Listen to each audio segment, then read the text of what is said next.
आज हम new Karachi town में मौजूद हैं। जब से बलदियाती सिस्टम आया है, न्यू कराची टाउन एक मसाइलिस्तान का जो है वो एक टाउन था और हमेशा से रहा है। इसमें अनगिनत मसाइल हैं। अब ये जो बलदियाती निज़ाम आया है, इसमें देखते हैं कि हमारे साथ मौजूद हैं न्यू कराची टाउन के चेयरमैन मोहम्मद यूसुफ साहब। इनसे पूछते हैं कि इनको क्या मसाइल का सामना है और अभी तक इन्होंने किन चैलेंजों का सामना किया और आगे क्या कर रहे हैं। अस्सलाम वालेकुम। वालेकुम। कैसे यूसुफ साहब? खैरियत से? ठीक ठाक हैं? ये अल्हम्दुलिल्लाह। फरमाएगा कि न्यू कराची टाउन में जब आपने चार्ज संभाला तो क्या सूरत हाल थी और अब तक आप किन तरक्याती कामों पे आपने तवज्जो दी और क्या कर रहे हैं? जी देखिए, न्यू कराची टाउन जैसे कि आपके इल्म में है कि पिछले इस बल्दियाती निज़ाम से पहले 2 साल तक बल्दियाती निज़ाम मौजूद ही नहीं था। उससे कबल जो है वो डिस्ट्रिक्ट का निज़ाम था और डिस्ट्रिक्ट के निज़ाम के अंदर ये हुआ है कि न्यू कराची टाउन जो है वो नज़रअंदाज होता रहा है। यानी ज़िला वस्ती यूँ समझ लें कि यूपी मोड़ और नागन पे ख़त्म हो जाता था। इससे आगे तरक्याती काम ना होने के बराबर थे, लोग मसाइल का शिकार थे। और इस वक्त न्यू कराची टाउन के अगर बड़े मसाइल जिसका फौरी तौर पर हमें सामना करना पड़ा, वो सबसे बड़ा सीवरेज का मसला है। इसी तरह बहुत बड़ी तादाद में लोग घराने ऐसे थे कि जिनको पीने का पानी लाइन के ज़रिए से नहीं मिल रहा था। तीसरा बड़ा मसला अगर कोई मौजूद था तो वो ये कि कचरा का ढेर था। कोई गली, कोई मोहल्ला, कोई ग्राउंड, कोई बाग पार्क ऐसा नहीं था कि जिसके अंदर जो है वो कचरे के ढेर मौजूद ना हो। अल्हम्दुलिल्लाह ये जब हमने चार्ज संभाला तो हमने आहिस्ता आहिस्ता सारी चीज़ों को लुक आफ्टर करने शुरू किया और उसके नतीजे के अंदर हमने सीवरेज के हवाले से इस बहस में नहीं पड़े कि वाटर एंड सीवरेज बोर्ड क्योंकि हमारे मातहत नहीं है, हमारी डोमेन में नहीं है। हमने इस बहस से बालातर होके अवामी खिदमत के जज्बे से हमने सीवरेज के ऊपर अपना फंड लगाने शुरू किया। शायद आपके इल्म में हो कि हमने चार्ज संभालते ही कुछ ही माह बाद गो कि हमें कोई गवर्नमेंट ग्रांट नहीं मिली थी। इसके बावजूद हमने हर यूनियन काउंसिल को 50-50 लाख का एक फ़ंड दिया, एलोकेट किया और उनसे कहा कि आप अपने प्रपोजल दीजिए 50 लाख के और उसके अंदर तरजीह ये हो कि जहां आपकी सीवरेज की लाइनें डिस्टर्ब हैं, बैठ गई हैं, ख़राब हैं, जहां जो है मैनहोल जो है वो टूटे फूटे हुए हैं, आप तरजीह बुनियाद के ऊपर उसको लें। दूसरी, वाटर एंड सीवरेज बोर्ड के जो एक्सीएन हैं, जो उनकी टीम है, उनको भी लूप में लिया, उनके ऊपर भी मुस्तकिल दबाव भी डालते रहे, मशावरत भी करते रहे, तवज्जो भी दिलाते रहे, जो कुछ रिसोर्सेज उनसे इस्तेमाल हो सकते थे उनसे करवाए किया है। अभी मैंने विजिट किया शहनवाज भट्टो UC1 आपकी मदिया स्टाफ जो है 2 मिनट चौरंगी का, यहाँ पे कोई सीवरेज की लाइनें डल रही हैं शायद जी, तो वो काम मुकम्मल हो गया या अभी चल रहा है? देखिए क्योंकि आए दिन वहाँ पे पानी जमा रहता है और मतलब जब ये पानी की सप्लाई शुरू होती है उस वक्त भी जो है वो पानी, और इसकी वजह से कारपेटिंग जो आप लोग करते हैं वो बह जाता है। बिल्कुल। देखिए वो काम तो शायद मुकम्मल हो गया है, लेकिन ये बात आपकी बहुत ठीक है कि इस वक्त जो हमारा इंफ्रास्ट्रक्चर अगर बर्बाद है, सड़कें टूटी हुई हैं, तो उसके अंदर सबसे बड़ा जो मसला है ना वो वाटर और सीवरेज का। यानी सीवरेज का निज़ाम अगर बर्बाद होता है तो जब सड़क पे पानी आता है उसके नतीजे में सड़क डिस्टर्ब होती है, टूटती अच्छा, है। इसी के हवाले से एक सवाल है, मदिया स्टाफ का जिक्र आया। मदिया स्टाफ का जो मेन नाला चल रहा है इसके ऊपर तजावुज़ात कायम है जी, इसके लिए आप लोग क्या कर रहे हैं? इसको रिमूव करेंगे जब तक, क्योंकि जब तक नाला क्लियर नहीं होगा कैसे पानी की निकासी होगी?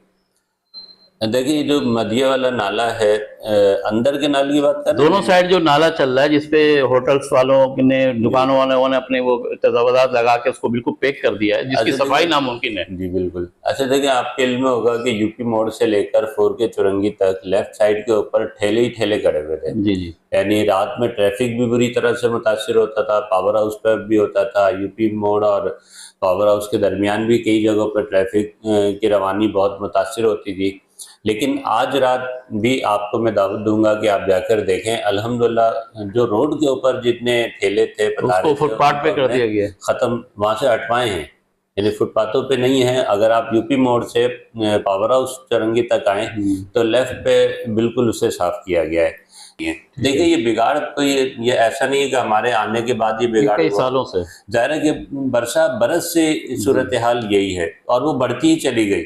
अब ये नहीं हो सकता कि हम वन शॉट के अंदर सारी चीज़ें जो हैं वो ठीक कर दें, बेहतर कर दें और बिल्कुल ज़ीरो पे चीज़ें लेकर आ जाएं। ज़ाहिर है कि हम भी स्टेप बाय स्टेप चीज़ों को कर रहे हैं ताकि बहुत ज़्यादा कोई परेशानी भी ना हो और मसले भी हल हो जाएं। चेयरमैन साहब, डीसी साहब ने भी एक टीम बनाई है, हाँ जी। इसमें आपके भी डायरेक्टर इंक्रोचमेंट भी मेरे ख्याल से उसमें उनका नाम भी है। मैं एक निशानदेही आपकी तवज्जो से करना चाहूँगा, ये बिल्कुल आपके टाउन के सामने है। जी। मास्टर पकवान से लेके आप नाला स्टॉप तक चले, नालों पे तजावज़ात हैं। जी। तो कहने का मकसद ये कि अगर नाले अगर आप क्लियर कर लें तो शायद ये निकासी वाला सिस्टम आपका, ताकि आपको सफाई जो है ना आसानी से हो सके। अच्छा देखिए, ये जो नालों का मामला है ना, ये बात तो आपकी बिल्कुल अपनी जगह बजाय, मैं उसकी कोई वो नहीं कहता कि जी बिल्कुल ठीक हुए में, ज़ाहिर है कि गलत में और नहीं होने चाहिए। और इस वक्त हमने पहली तरजीह बनाई कि हम अपने मेन रोड्स को क्लियर करें, उसके बाद हम अपने लिंक रोड की तरफ आएँ। ज़ाहिर है कि हमारे पास भी इतनी बड़ी टीम नहीं है, फिर जिस तरह की मशीनरी चाहिए होती है इस पूरे वर्किंग के लिए, और जिस तरह से पुलिस की और कानून नाफिज करने वाले इदारों की सपोर्ट चाहिए होती है इस पूरे काम के अंदर, तो ऐसा मुमकिन नहीं है कि हम एक साथ पूरे टाउन के अंदर जो है ना इस काम को शुरू सिटी कर गवर्नमेंट दें। आपके साथ कोऑपरेट नहीं कर रही। हाँ, तो ये भी मुश्किलात हैं उनकी भी, उनका भी अपने मसाइल होते हैं कि जी मोबाइलें कम हैं, और जिस तरह से स्ट्रीट क्राइम है, जिस तरह की उनकी अपनी वर्किंग है, वो भी अपनी जगह पे होती है। तो परेशानी का सामना नहीं करना पड़ेगा, बआसानी पानी निकल जाएगा। तो ये अच्छा, ये फरमाएगा चेयरमैन साहब के पार्क के हवाले से, फैमिली पार्क आपने काफ़ी पार्क का इफ्तिताह किया और कर रहे हैं। अभी सबसे अच्छा पार्क आपके पास कौन सा है, और कितने ऐसे पार्क हैं जिन पे आपका काम चल रहा है? अच्छा देखिए, हमने अब तक कोई 12 पार्क हैं जो रेनोवेट करके जो है वो पब्लिक के लिए खोल दिए हैं। इनमें वो पार्क भी हैं कि आपको हैरत होगी कि जिसमें 90-90 डंपर जो है कचरा निकाला अच्छा। है, और फिर उसको रेनोवेट किया है, बेहतर किया, लोगों के लिए खोल दिया है। हमारे पास तकरीबन 92 एसटी पार्कों के एसटीएम मौजूद हैं। 92 में से मेरा ख्याल है कि टोटल कोई मिला के 23-24 होंगे जो इस वक्त कुछ ना कुछ वर्किंग में है, जहाँ पब्लिक जा सकती है, बैठ सकती है। और हमने पहले मरहले पे ये कोशिश की कि जो छोटे पार्क हैं जिनकी बाउंड्री मौजूद है, कुछ ना कुछ उसके अंदर आसार मौजूद हैं पार्क के, हम कम पैसे के साथ उनको पहले डेवलप कर लें। तो हमने अभी पिछले महीने ही अल्हम्दुलिल्लाह 5 पार्कों का इफ्तिताह किया, और इस वक्त 6 पार्कों के ऊपर काम चल रहा है। जैसे कुछ पार्क वो थे कि जो पब्लिक पार्टनरशिप पे दिए गए थे, कॉन्ट्रैक्ट पे दिए हुए थे। उन पार्कों की भी प्रॉब्लम ये है कि कॉन्ट्रैक्टर ना तो उसका चालान पे कर रहे हैं, और जो पार्क बनाकर उनके हैंडओवर किए गए थे, यानी ये भी एक स्टाइल था कि पार्क गवर्नमेंट बनाए और उसके बाद जो है किसी प्राइवेट फर्म को दे दिया जाए। जिसमें से एक बीएम्मा भी है, बीएम्मा है या लखान पार्क 11G के अंदर है, तो उन्होंने उसका बेड़ा गर्क कर दिया।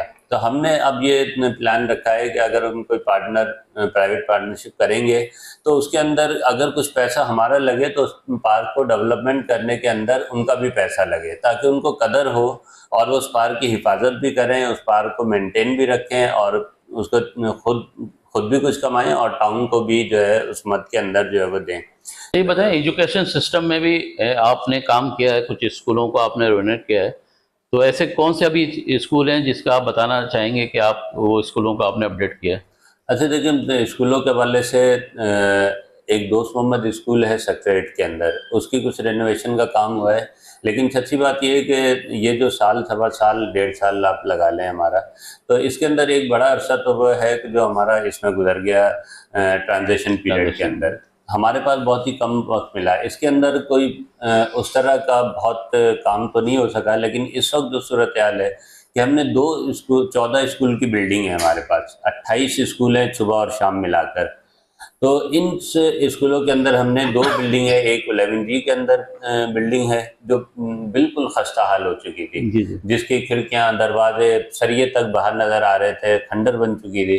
क्लिक फ्राम जो हमें मिला था उसके अंदर जो हमें था, उसके अंदर हमने उस फ्राम को उस स्कूल को रखा है, वो डिमोलिश होगा, डिमोलिश होकर इंशाल्लाह वो दोबारा नए सिरे से तामीर होगा। बहुत महंगा रिकवरी टैक्सेस के हवाले से टाउन इस वक्त क्या पोजीशन है?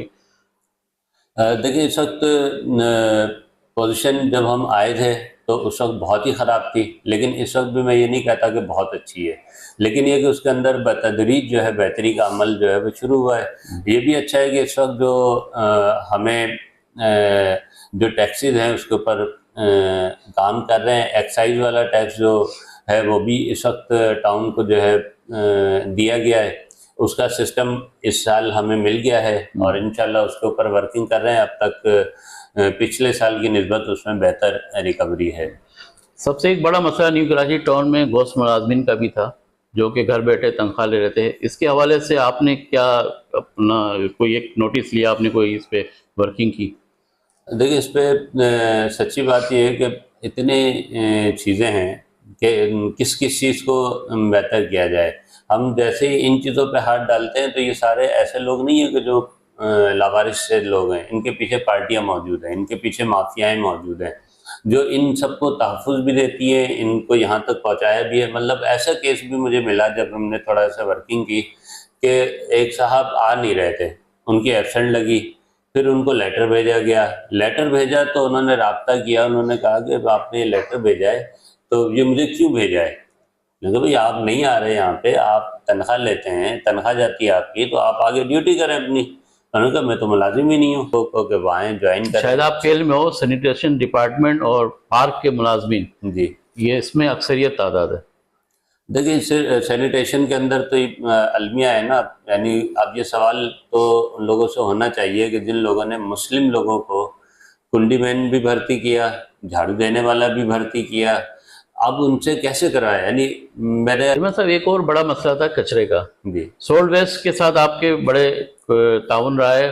ये बताएं, कुछ यूसीज में कॉन्टेक्ट दे दिए गए हैं, बाकायदा घरों से पैसे लेके जो है कचरा उठाया जा रहा है, इसके बारे में आप क्या कहेंगे? अच्छा देखिए, इस पे तो पहली लड़ाई तो जब मैं चेयरमैन बना तो आपको शायद ये बात इल्म में हो कि पूरे कराची के अंदर उसके 25 में से 24 टाउन के अंदर Sindh solid waste management board का सिस्टम मौजूद था। बिल्कुल ठीक है, सिर्फ वाहिद न्यू कराची टाउन था कि जहाँ पे सिंध सॉलिड वेस्ट का सिस्टम ही मौजूद नहीं था सिरे से। हमने ख़तो किताबत की और बिल आखिर शायद 4 या 5 अगस्त 2023 को यहाँ पर जो है बाकायदा arts council new Karachi 5E में तकरीब मुनक्किद हुई। उसमें मशीनरी थी और एक शानदार पुरवकार किस्म की तकरीब हुई जिसमें नासिर शाह साहब उस वक्त वज़ीर बल्दियात थे, वो तशरीफ़ लाए, उन्होंने पूरा सेटअप रखा।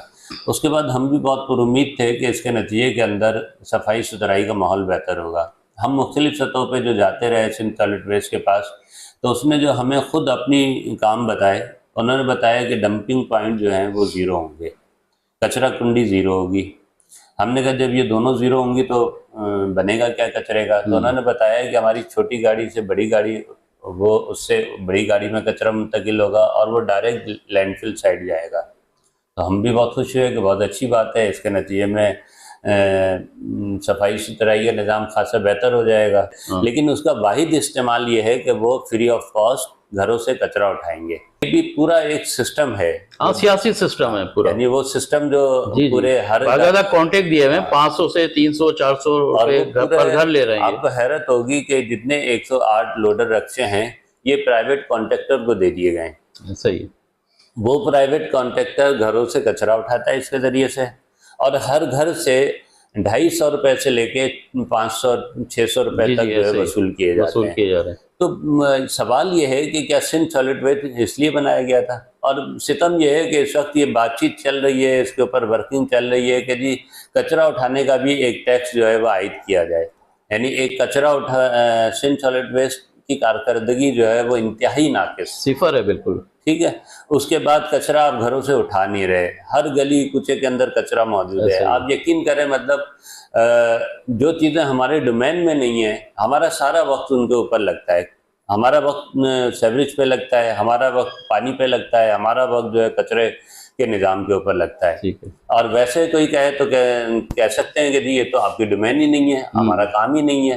लेकिन बात ये कि आम आदमी को तो नहीं पता ना कि सेवरेज का काम किसका काम है और किसका नहीं है। हम आम आदमी को कैसे ये कहेंगे जी सेवरेज का काम हमारा नहीं है, कचरे का काम हमारा नहीं है, पानी का काम हमारा नहीं है? लोगों के तो मसले यही हैं। बिल्कुल, यानी 90% लोगों के मसले तो पानी का है, सेवरेज का है, कचरे का है।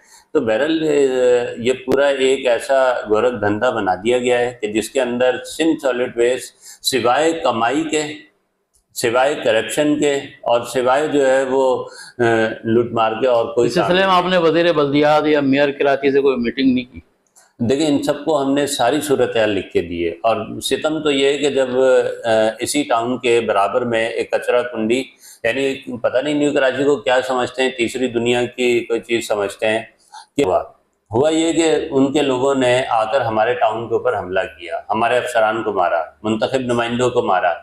आज तक जो है एमडी वाटर बोर्ड के से सवाल है कि आज तक उन जिम्मेदारों के खिलाफ कार्रवाई क्यों नहीं हुई। चले, ये तो हमारा मौक़िफ़ था ना, हमने ये बात कही थी कि जनाब हमारे लोगों को मारा गया है, हमारे टाउन पे हमला किया गया है, अफसरान को मारा गया है, ये तो हमारा मौक़िफ़ था ना। आपने 1 महीने के लिए यहाँ पे भुट्टो साहब जो गुलबर्ग टाउन के पूरा सॉलिड वेस्ट का निज़ाम चला के डिप्टी डायरेक्टर इंचार्ज हैं, उनको आपने 1 महीने के लिए यहाँ लगाया। आप मुझे बताइए कि जो ख़त उन्होंने एमडी वाटर बोर्ड को लिखा है, क्या वो ख़त हमारे मौक़िफ़ की तायद नहीं करता? वो तो आपके सिस्टम के आदमी हैं, वो तो आपके निज़ाम को चलाने वाले फ़र्द हैं। वो भी उस फ़र्द के हवाले से वो सारे इल्ज़ामात, वो सारी धमकियाँ, वो सारी चीज़ें, वो सारा मिसबिहेव जो है उन्होंने उस ख़त में लिख कर दिया है। लेकिन पूरा सिस्टम जो है वो इस लोगों को तहफ़्फ़ुज़ देने के अंदर जो है लगा हुआ है, और कुछ करने के लिए जो तैयार नहीं है। लेकिन बहरहाल हम मायूस नहीं, हम अपनी कोशिश जारी रखेंगे। और अगर न्यू कराची टाउन में कोई सफाई सुथराई नज़र आती है, अगर आलम प्राइड का डंपिंग पॉइंट ख़त्म हुआ है, अगर टाउन के बराबर वाली सड़क कदरे बेहतर हुई है, मैं मुकम्मल नहीं कह रहा कि मुकम्मल ठीक, कदरे अगर बेहतर हुई है तो ये हमारी कोशिश का नतीजा है, हमारे ताक़ुब का नतीजा है। हम मुस्तकिल फॉलोअप कर रहे हैं। हम उन चीज़ों में उस तरह से बिहेव नहीं करते कि जिस तरह से दीगर पार्टियाँ करती हैं। हम कानूनी तरीके से चीज़ों को हैंडल करते हैं, उसके नतीजे में लोग प्रेशर में भी आते हैं और काम बेहतर भी होते हैं। बहुत शुक्रिया यूसुफ भाई आपका टाइम देने का। Thank you. अस्सलाम वालेकुम।